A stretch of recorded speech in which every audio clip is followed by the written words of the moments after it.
Those two bullied us too, and they're freshmen. They were the best two guards on the court, whether they're freshmen, seniors, sophomores, whatever. They were the best two. But again, they were the best two because they were physical, and they bullied us. It isn't like they were jacking threes and going nuts. They just went to wherever they wanted to on the court. It either went into your body and shot or just jumped over you and shot. And then when they figured out that's all they had to do, I mean, Fulkerson killed us last year, and we do a pretty good job. It's a one-bucket game with 5 minutes to go, and all of a sudden, turnover, layup, bad shot because we pass up a shot, and all of a sudden it's 6 and 8 again. I mean, I was at a loss for words. Like, you cannot – we had 2 turnovers at half. We had 2 turnovers in the first 3 minutes of the second half. I mean, just throwing crazy passes. Why would you throw that? Well, I thought I could. We can't be that team. So disappointing. I'm just, I don't know what to tell you at this point. We're playing good enough to win, and then we hit a stretch where we don't score a basket.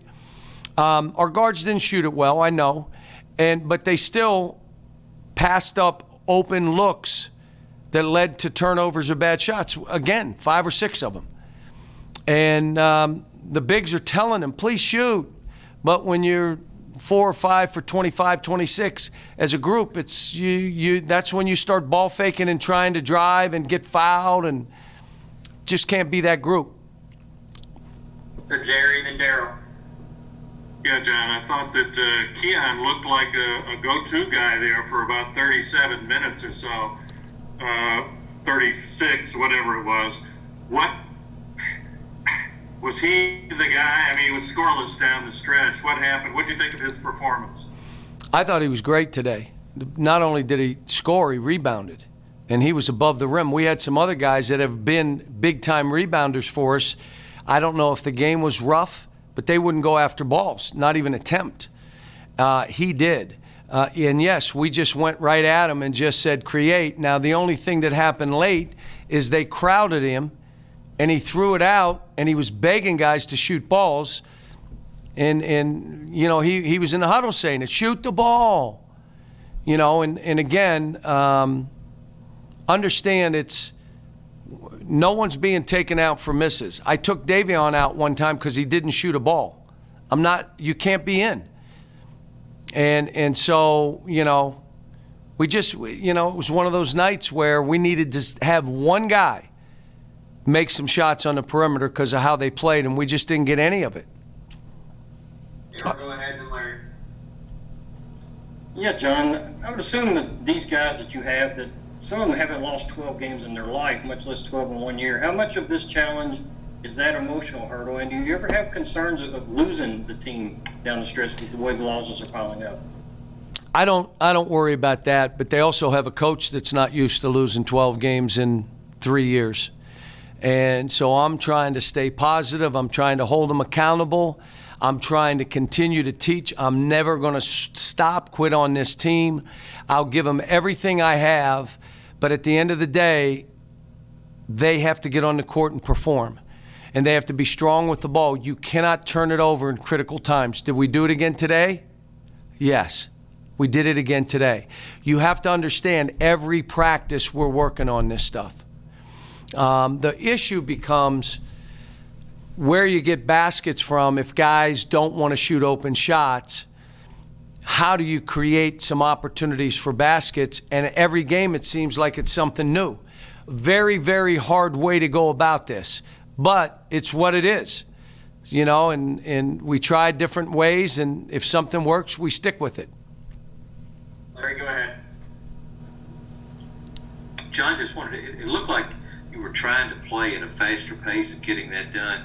First half, you get to the foul line a lot of times. Second half, you barely get there. Tennessee gets there a lot. Did they just, because they were more bullying you, as you say? I don't know. I have to watch the tape. We didn't get into the bonus until 2 minutes left. They were in the bonus at 15 minutes left in the game.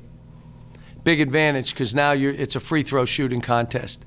We were there in the second half or first half with 10 minutes to go, not 15. But I'll have to watch the tape. I'll just see what the tape says. Kyle and then John.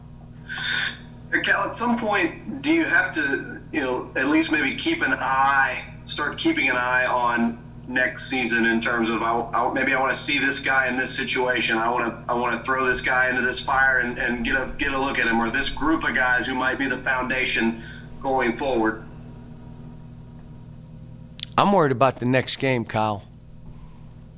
I'm not worried about postseason, conference tournament. Look, we're not that far off.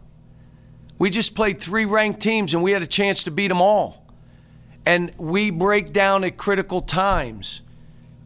Do I have the wrong guys in? I made some changes and the guys that went in didn't make any shots, turned it over. We're trying everything we can, but I'm not thinking about next year. I owe it to these kids and this program to do whatever I can to get this thing flipped around. And that's all I'm doing. I'll watch the tape. We'll go back. I'm trying to be late and positive, even though this is, I'm telling you, it's been 35 years since I've had to deal with something like this. But this team can paint the picture that they want, but not if you continue to have the same things happen. And we work on it, we show it on tape. See, part of it becomes, if guys aren't playing well, this is the immaturity. If you're not playing well, it's hard for you to help us.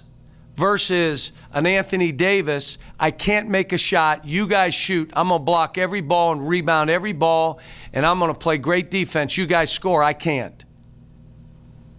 That was a mature star who got it.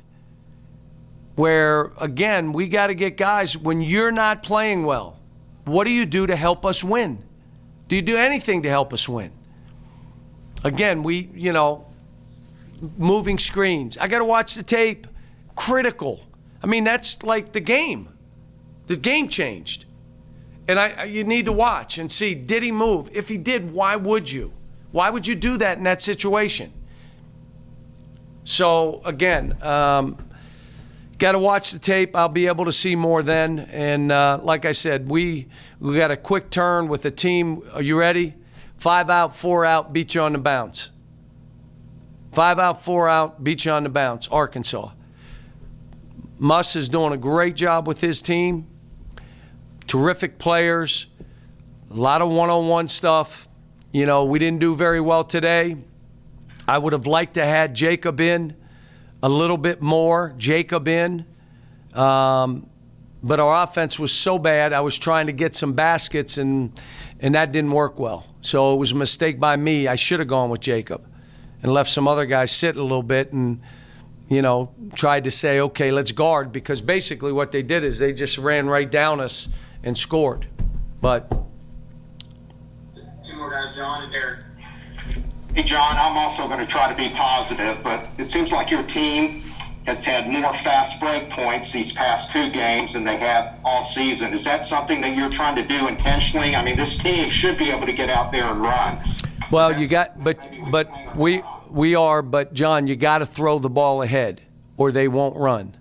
So today what happened is one guy was ahead twice and didn't get it, so he stopped running, and I told him, you must sprint, and if he doesn't throw you the ball, he's coming out. You got to throw the ball. If you not down the middle, up the sideline.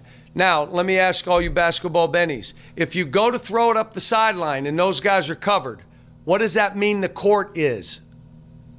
Open. And what do you do now? Go to the basket. Go right at it and create a shot. It's not hard. All we've been working on for the last week and a half is what you just said. So it's showing up. But at critical times, decision-making, execution. Why would you throw a slow bouncer when he had a shot? Again, because I'm not worried about his shot. I'm worried about what I'm doing. We got to get together and be about each other, especially if you personally aren't playing well. Derek, finish us off. Yeah, Cal, just 12 minutes tonight. for Isaiah Jackson? Just any specific reason for that? Yeah, he wasn't getting balls, and Keon was doing it. Keon got all the rebounds and scored, and he seemed a little bit behind in the first half, so I went with Keon in the second because of how he played. We were a +8 with Keon and Olivier in together. We just got to keep Olivier on the court.